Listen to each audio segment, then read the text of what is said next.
平安，平安，好，在这边可以哈，好，不用就是好。那这本书虽然是我写的，然后我也其实也分享了蛮多场，可是其实每次去分享都还是蛮紧张的，哦，因为毕竟教养就是一个很 personal 的事情，你好像把你的教养观透露出来之后，基本上就透露你是一个什么样的人啊。所以它是一个很 personal 的事情，那而且最重要的是说，我觉得我这个人比较怪，想的人跟大家都很不一样，所以其实我的教就是，大家到时候如果听起来会觉得哇跟你很不一样的话，那应该是我的问题，而不是你们的问题。好，那可以先调查一下，你们在座的小孩是15岁以上的举手，15岁以上的。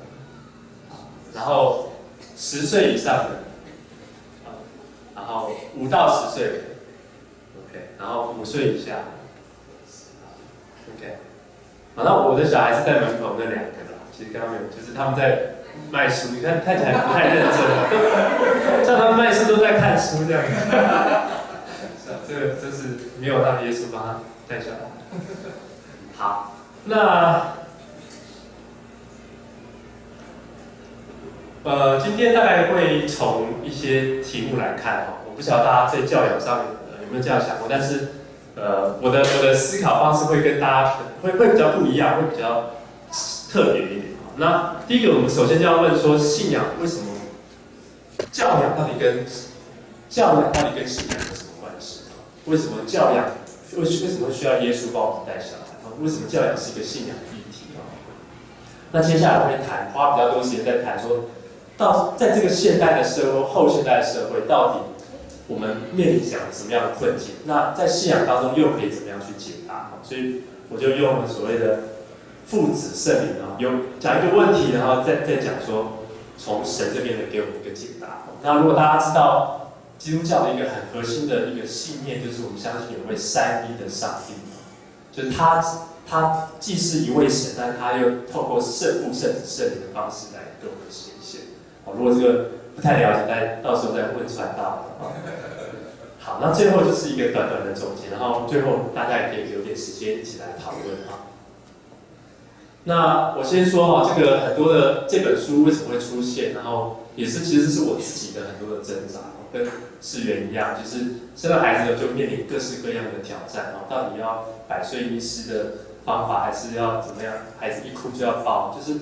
然后到幼稚园要选哪一种幼稚园？然后我住花莲新城山上，又有很多种，这种乡村就是可以靠近土地的啊，然后也有那种全英文的啊，然后各式各样，像小学也是一样。所以对我来说，我身为一个基督徒，然后我又是有学神学背景的，所以我就想，那到底我在这个时代，我要怎么来教养孩子？那其实有读者跟我反映，我这个书很难，不见得是难读，而是说真的要做到很难。那我也知道，因为就是我只是在试着想象说，我可以怎么来，在这个时代怎么来做。其实我自己每次在读的时候对我怎么自己以前写过，我自己都忘记了。好，所以就是跟大家一起勉励。好，那教养到底跟信仰有什么相关？那我要说，其实教养是非常非常核心，它就是一个信仰议题。所以你们有听过宗教不可以进到教育里头吗？有没有听过这回事？现在最近在这个所谓多元成家，其实基本上就是这个议题。但实际上，什么事情都是宗教议题。其实这个多元成家或性解放背后，它可能也是一个宗教，只是它包装成为是一个非宗教的议题。所以实际上，它教养其实。我们想到一个孩子，我们都会觉得说，我要给他快乐，我希望他幸福。那幸福跟快乐，它到底是什么样的议题？它是科学的问题吗？它是心理学的问题吗？可能是因为如果你希望他快乐，心理学可能可以帮助你一点。你希望他健康，这件事情是科学的议题吗？它是一个中立没有价值的事情吗？它不是，那是你对于一个价值的一个想法，对不对？一个信念。所以这个所有事情你对孩子的想象，你最后都是一个目的、一个价值的问题，到底要把孩子带到哪里去？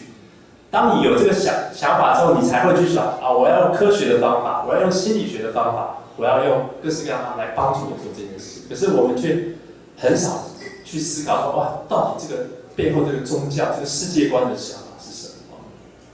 所以说，其实你回到教养最核心的问题就是这些：人是什么？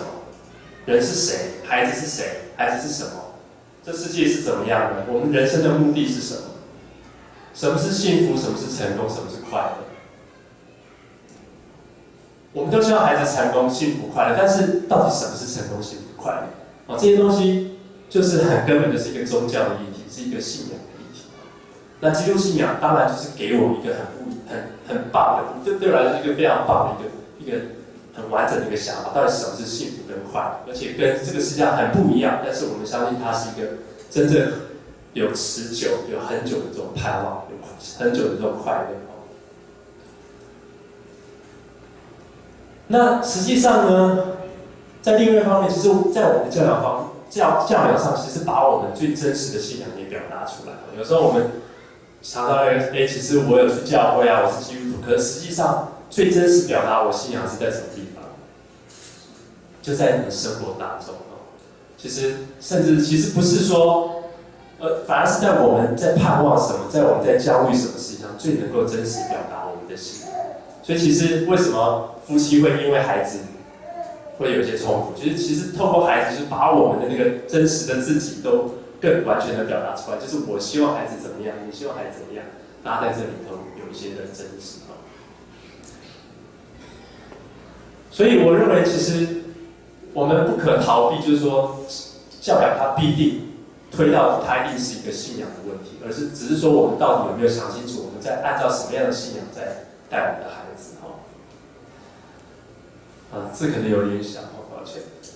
那对我来说，我是透过基督信仰来思考这个问题。我相信基督信仰有一个对社会最有价值、最有意义的一个教养观。其实，如果去看这个现代的社会，光是民主、科学、医学、教育，其实现在基督教可能被人家笑，被人家觉得是一个落伍啊，这是一个。但是实际上，你回到这个历史去看，它是对这个社会最有帮助的一个宗教信仰。这些科学的面都是从西方的基督教文化所孕育出来的，所以这其实是一个对世界非常有帮助的对一个人有非常有见地、深刻的见识的一个信仰。好，所以我会比较用一个全局的方式来看信仰，所以大家可能不会谈到一个很多的细节。那这本书可能也就是这样。那我们就来思考一下，到底我们现在在这个社会是一个什么样的社会？我先来做一个这个考题是非题，有2题第一题，你们觉得这个社会生病了觉得这个答案是的，请举手。这个社会生病了那放下，请觉得非的请举手。大家都觉得这个社会生病第二题，尽量不要打骂小孩，否则会扼杀他们的自尊和创造力。这个觉得对的举手。好，觉得不对的举手。OK， 大家可以帮我解释一下。好，实际上我其实期待的是大家都觉得这2题都是对的，这样我才可以讲得下去。可是你有想到这个第一题大家都觉得是对的，这个社会生病。第2题，我们不要打骂小孩，否则会扼杀他们的自尊。听起来也大致是对的。那尤其它是在我们一个学校或者在一般人的这个信念当中，的确现在学校已经不能随便打骂小孩。那我们的确很害怕伤害到孩子的创造力或自尊。然后我们基本上在学校的教育，我们有一个基本的信念是人性本善，你们觉得是吗？就是说我们在学校，就是我们整个大社会的环境里头，对人的基本性是人性本善，因为你不要扼杀他，你要鼓励他呀，你要同理他呀，不能打他呀什么，对不对？那是一种人性的，你要开发他的潜能啊，你让他做他自己啊，这些都是一种对人性本善的一种信念。那我的一个问题就是说，你如果人性本善的话，那这个社会为什么会生病？对不对？人性如果真的善的话，那小孩都按照我们的方式就长得，那社会到底为什么会生病？那我要说的是，其实我们是活在一个价值观很混乱的一个世界。我们一下相信，一下觉得这个世界很乱，但是又觉得这孩子他是一个善良，就是没有，就是一个他应该要完全的被爱，他不应该受到任何的委屈的，任何的这种责罚。所以是在我们一个价值观非常混乱的一个时代当中。所以有一位社会学家还是神学家叫比路，他讲了一段话，我觉得非常的尖锐，但是我觉得也是事实。我们活在历史上最平和、最太平的时代，但个人的不安全感却更为剧烈。我们活在科学及技术最先进的社会中，在人与人关系上却更加不理性。我们活在最动态多变的社会当中，生命却更加固执。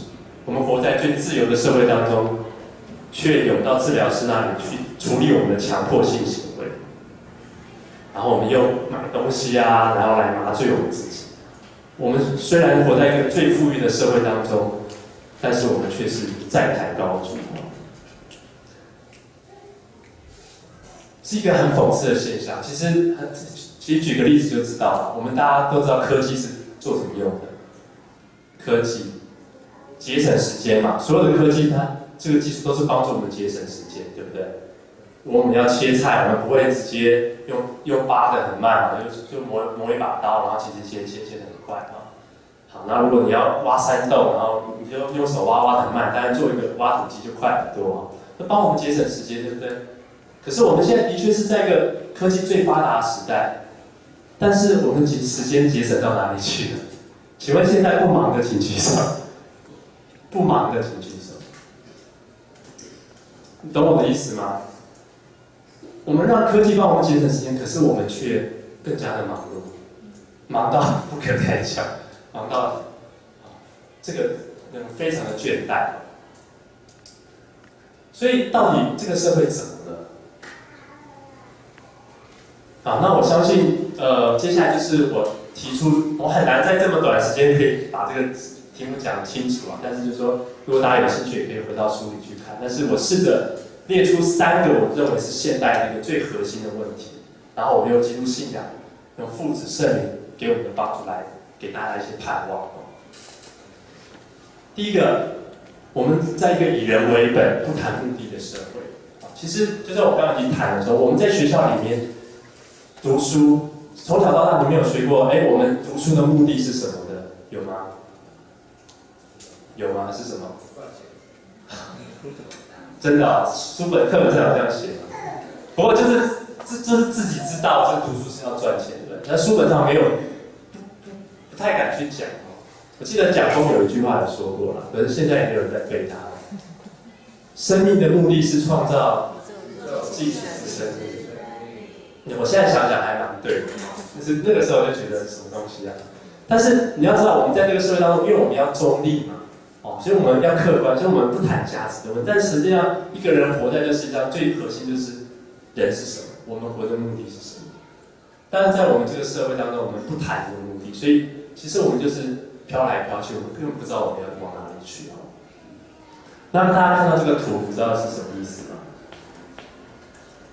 彩虹旗那大家可能看到这些彩虹旗，然后会比较焦虑，很担心那实际上，它其实就是一个人本的思想，就是说，当没有了上帝之后呢，其实人的行为模式就是自己用人来定义。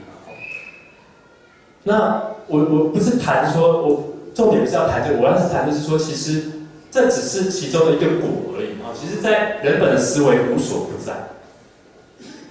以人为本的这种思维无所不在你到处去听到这种做自己啊，多爱自己一点啊，你穿衣服要多一点自我风格啊，啊，你人生目的要自我实现啊，然后到处就这种自拍神器这种都各式各样的，就是其实焦点都是在以我为核心啊。其实甚至如果你们观察一些诗歌，其实很多都唱一唱，怎么都是以我为核心啊，这是一个很有趣的现象。所以在这个社会当中，你不要以为这些事情，这些你觉得不可思议的事情，但实际上它就是会发生。因为当我们是以人的角度来思考事情，以人为本的时候，其实就是没有什么真正客观的标准，一个更大的标准去遵循。所以其实要防范的东西是非常非常多的，包括你看的小孩看的这个卡通啊，小孩看的这个迪士尼的这些东西，其实它虽然没有这个什么跟你讲一些什么色情或者什么，但实际上它传递一些潜在价值，你是最重要的，你是世界的中心哦，这个价值其实是无所不在的。所以为什么大家都觉得这个时代孩子特别难教，对不对？尤其你是当老师的，你就特别会有这个感受。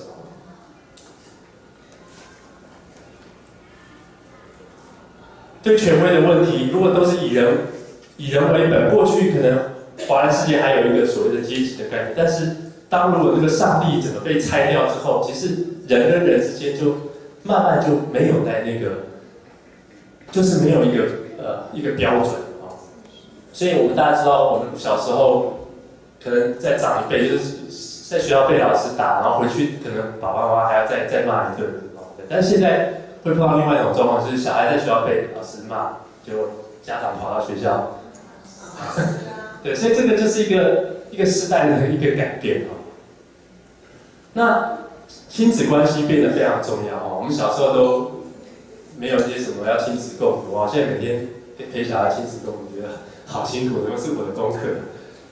就是亲子关系被强调，我觉得这是非常重要、非常好的事情。但是强调到一个阶段，就是说，我们到底知不知道我们跟孩子的关系，除了朋友，还有什么样的关系呢？如果我们只跟孩子当朋友而已吗？如果我们真的只跟孩子当朋友，到底会丧失什么东西？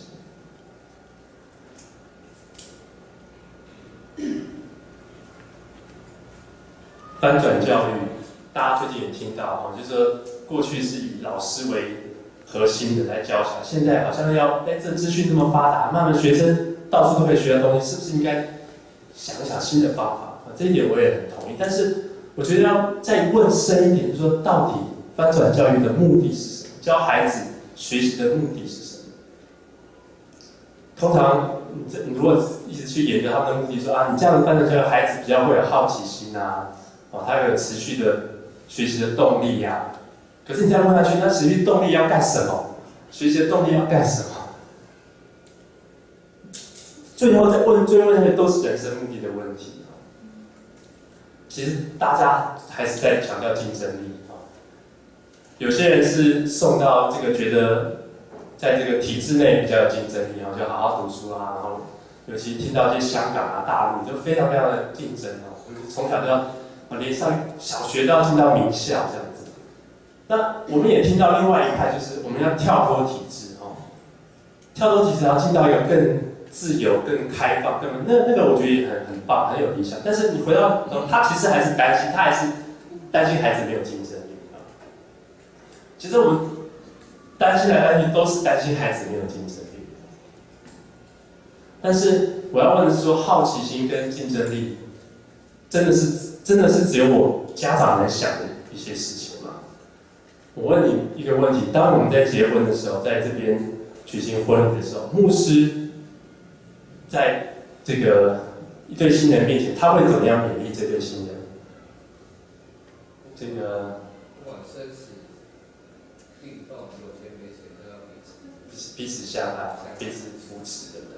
有没有说，先生你要对你太太有好奇心，一辈子的好奇？太太，你要对先生有好奇心，一辈子对他好奇。没有这样讲，怪怪的。那我做一个隐喻，就是说，如果我们把这个社会当作一整个是家庭，我们的孩子说我们自己，如果只对这个社会只有好奇心，能够走多久？如果我们没有培养我们对这个社会，或对我们太太那个爱，或是那无条件的那种东西，那我们到底能够走多久？所以这次我们碰到一个问题，就是说，我们活在这个社会上，我们只有好奇心，到底能够做什么？所以其实我要讲的，其实我们如果按照基督徒的角色，我们要去爱这个世界，爱神跟爱人，所以我们要给孩子培养他们能够去爱人的一个能力，能够去关怀这个社会的一个能力。所以不只是好奇心而已，而是他要有一个可以能够关怀人的一个能力。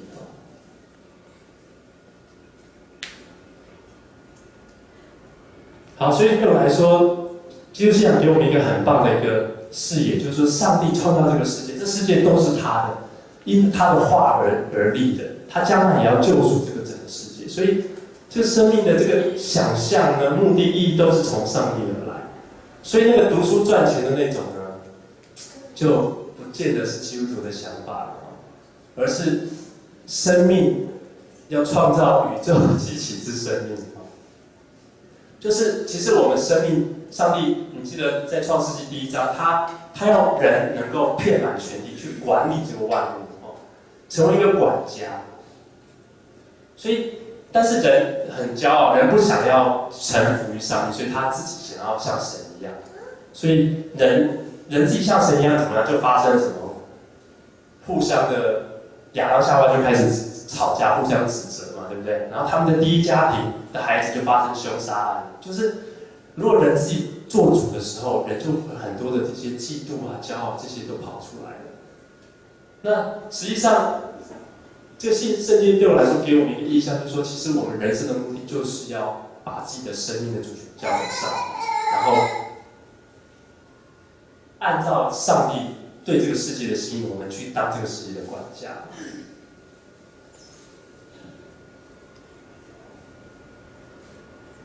所以，我觉得如果你对我来说想清楚这一点，我就比较知道我可以怎么管教孩子了。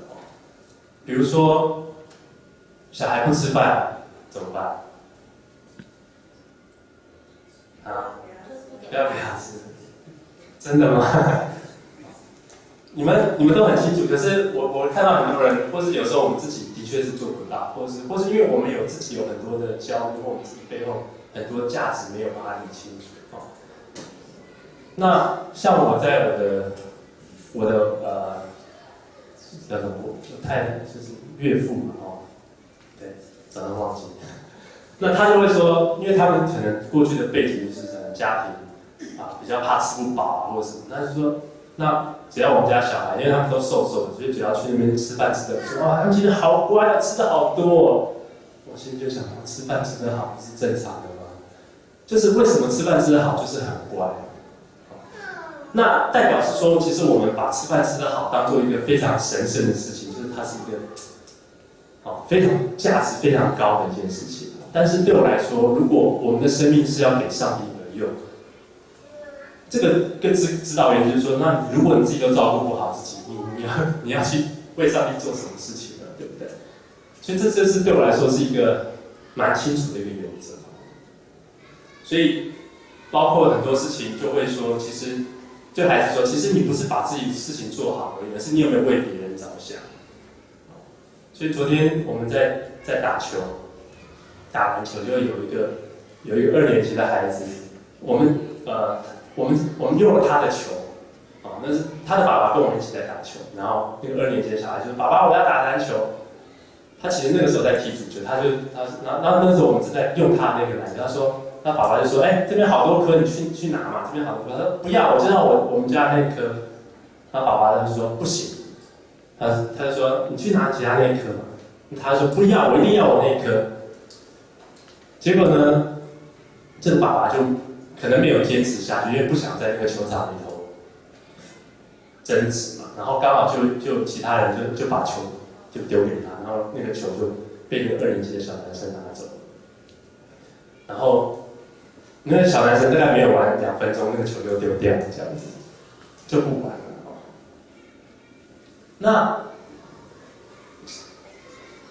我后来回去，因为我们家小孩在，我就问他们说，小朋友啊，你们觉得这样子做有什么问题啊？然后女儿就跟我说，她没有为别人着想，就是说其实大家都在10个人在玩一颗球，然后他只是要拿一颗球玩一下，他为什么不能够先用别人的球？他只想他自己要的球，他没有为其他10个人着想。所以意思就是说，其实我们如果这个价值观清楚，我们的生命活着不是只是为了自己的竞争力，不是自己为了要赚到大钱，而是说你生命活着是为了上帝而活。你其实很核心的一个表达就是，你生命不是只是为自己，而是为别人，是要为别人着想的。所以其实有一个生命秩序之后，我觉得就很多事情就很容易想清楚。对我来说是这样。那我觉得听起来大家都还蛮，就是跟我想象的不太一样，所以都是对孩子都还是蛮那个坚持的哈，不错不错。那我觉得，我觉得有一个意向就是说，我们要成为孩子生命的教练，因为其实有时候我们不想要对孩子，骂他们，或是不想要跟他们争执什么，其实是我们自己不太清楚我们生命要走到哪里去。但是我看到一些教练，我看他们真的是可以这样指责孩子，然后爸妈在旁边也都看到 OK， 因为知道为什么吗？因为教练带他们要去比赛，知道他们要碰到各式各样的挑战啊，他们如果不操练，他们根本就输得稀里哗啦。所以那个教练他有某种的权威，他可以带孩子，他甚至可以罚他们不准上场，或是罚他们就在旁边站着。那我觉得，当我们一个父母有一个对生命有一个更大的目的的时候，我们就知道什么是该做，什么不该做，我们就不会只是跟孩子做朋友而已，而是我们知道生命有更多的事情是我们可以来陪伴他，甚至来教导他。当然也有做朋友那个，当教练不代表就是只会骂那个学员。所以，我们父神其实耶稣也是一样，他们既有慈爱，也有公义的那一面。他不是上帝父神就是公义，然后耶稣是慈爱，不是这样，而是父神他既是公义又是慈爱，耶稣也既是公义又是慈爱。耶稣也很会生气，你知道，耶稣生气起来也是，他在最后的审判也是他，然后他在圣殿里推翻这些卖银钱的也是他。所以对我来说，一个很好的一个，从这个方向来讲，就是我们成为上帝的儿女，我们就是要像他。所以其实那种一个说丈夫扮黑脸，太太扮白脸，这种想法，我觉得就不太对，而是说我们每个人都要有那个公义跟慈爱的那一面，懂我意思吗？就我们既要有严肃那一面，但是我们又是慈爱的。好，我们不太可能一个人老是扮黑脸，一个人老是扮白脸，这是一个不太健康的一种模式，而是每一个人，每一个作为父母的，既是公义的，既也是慈爱的。